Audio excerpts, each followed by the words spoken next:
Thank you so much. So good morning. I'm Heidi Thompson. I'm your legacy lifeguard with Lifeguarding Legacies. I'm an estate planning attorney, so I help people to use wills and trusts to make sure that what they've worked for in their life goes flawlessly to their family members and the causes they care about. So estate planning, just in general, is not generally an inspirational topic. However, when people really do this right, they really do leave a legacy behind for their kids that is inspirational versus so many people that don't leave it correctly behind and end up leaving a mess. So I'm going to walk you through 5 mistakes that I see people make very frequently in estate planning. And the first one is failing now, and I'll use all kinds of lifeguard metaphors because as a former teacher, that's definitely the world I come from. So the first one is failing to avoid the ruthless rays of probate. And if you've ever watched rays in the wild, they're beautiful creatures. They're so fluid in their movement. But you could ask Steve Irwin, the crocodile hunter, even the most experienced nature lover can still feel that fatal sting. Now, I'm gonna talk about a kind of pseudo character we're gonna call Frank this morning. And Frank's big mistake wasn't quite as big as Steve Irwin's, but it still stung his family. He made the first of 5 top planning mistakes. He believed that a will was all he needed, and he didn't consult with a lawyer along with that will to make sure that his plan would work. He owned a home that was only titled to him. So when he died, that triggered a probate on his house, which meant his family members had to come in and pay court fees and lawyer fees and go through a process that um, basically locked up his assets tighter than a tackle box for about 6 months while creditors could swarm around it and look at the assets and kind of file their claims against the estate. In Arizona, it's only $100,000 in equity that makes your house a probatable asset, or $75,000 of other personal property in just one name. Now, I can tell you it's very easy for most families to work around those numbers with good asset planning around an estate.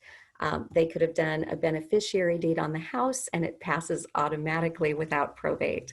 Or he could have put the house in a trust and it could pass that way. So very easy and avoidable, but instead to not be frank, I definitely encourage you to not rely on a will, which is really just a letter to the probate court telling them how you want your estate to be handled.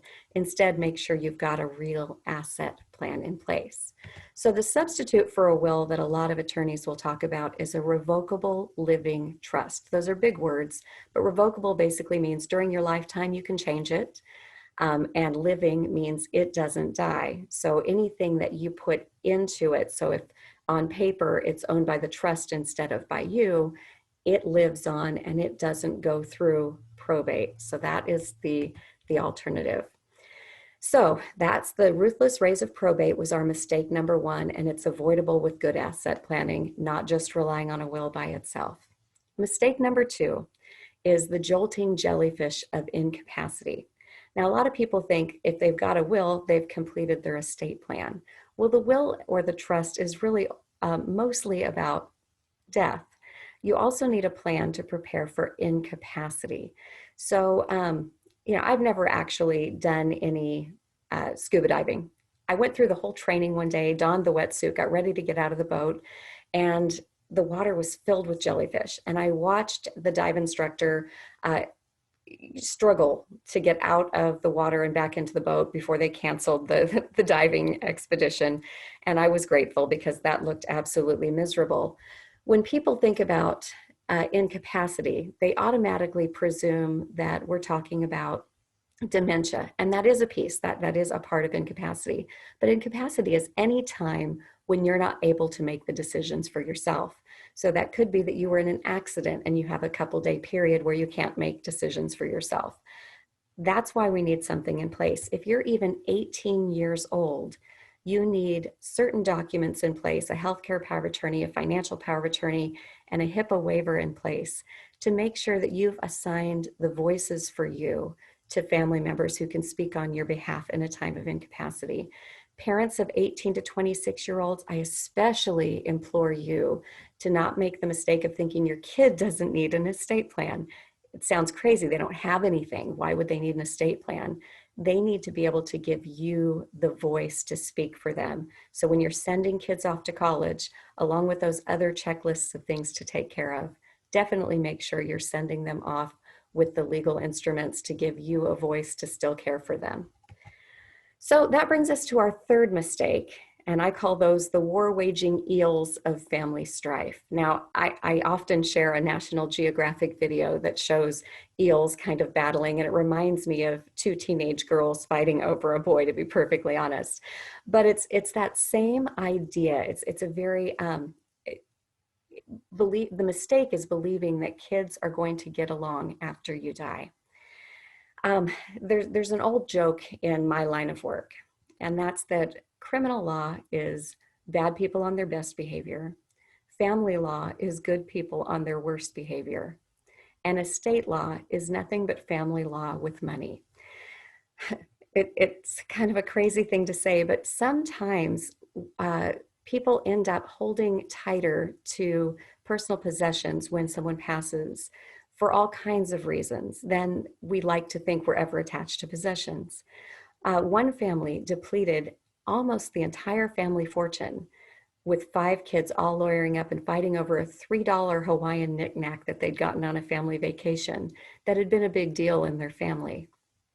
So it's not necessarily that they're fighting over the big monetary objects. It's usually those personal things that were important. So parents, when you're doing your estate planning, a good attorney is going to walk you through what were the sentimental items that the kids could want, and then make a plan for deciding where those will go so the kids are not left battling like war-waging eels. That brings us to our fourth mistake, which I call suffering the pirate's curse. I love the Pirates of the Caribbean movies, and I think Jack Sparrow may just be one of the most versatile actors of all time. But in his role in the Curse of the Black Pearl, there was a treasure that when any of the treasure was separated, it created a curse. And I find a lot of parents will leave behind a curse for their children. They'll have their estate set up to where when they pass, everything goes in one fell swoop to their kids. Well, that basically makes their kids like 90% of the millionaires out there that win the lottery. 2 years after they buy the lottery ticket, did you know that 90% are more broke than they were the day they bought the ticket? That's because most of us just aren't capable of dealing with large sums of money. We've not been conditioned to do that. We're conditioned to budget off of a steady stream of income. And so I really do encourage people when they set up a trust, because in a will, you're really just leaving things in one fell swoop. But with a trust, you do have that flexibility of doing structured payments over time to your kids, which can really keep them responsible, keep them budgeting, and keep them from suffering that lottery pirate's curse. Now, I will say, in 2019, there was a piece of legislation, the Secure Act, that did come in and make that a little more difficult. So if most of your wealth is tied up in IRAs, you're really going to need to talk to an attorney and your financial advisor about how that can be distributed over time, because now it's limited to just a 10-year span to be taxed and distributed. So we need to kind of maybe move some assets around if your plan is to leave behind something that's not a lump sum for your kids. And that brings us to our last of the 5 mistakes, and that is swimming with no lifeguard on duty. I usually talk about Google here. My husband believes Google is the evil empire. He's a bit of a conspiracy theorist, and sometimes I have to say he just really isn't all that far off. It does seem like things are listening in on our conversations. Just a couple weeks ago, I was at a pool party, and I was talking about a vacation destination I'd never been to previously. And the next day on my Facebook feed, there is a resort at that destination that I had never Googled before or talked about before. So there definitely is something listening in. But I do love Google. You can search just about anything and get amazing answers. The danger is if you're searching for legal forms, you really don't know what you're getting. Is it current? Is it applicable in your state? Does it meet your community property laws or lack thereof? In Arizona, we have those. Is it really going to hold up and accomplish what you want? And is it going to be kind of custom fit to really hold up your family like a good life preserver? So my suggestion is to work with a good estate planning attorney that can really safeguard you from those dangers of the deep so that you don't make those estate planning mistakes, like swimming with no lifeguard on duty, and you're able to avoid those dangers. I'm Heidi Thompson, your legacy lifeguard with Lifeguarding Legacies. You can find me on the web at lifeguardinglegacies.com. Email me at info@lifeguardinglegacies.com, or I'm all over social media. And you can always request my free book, Lifeguard Your Legacy, just by emailing me at info@lifeguardinglegacies.com. Thanks so much for the chance to share with you today the 5 mistakes in estate planning.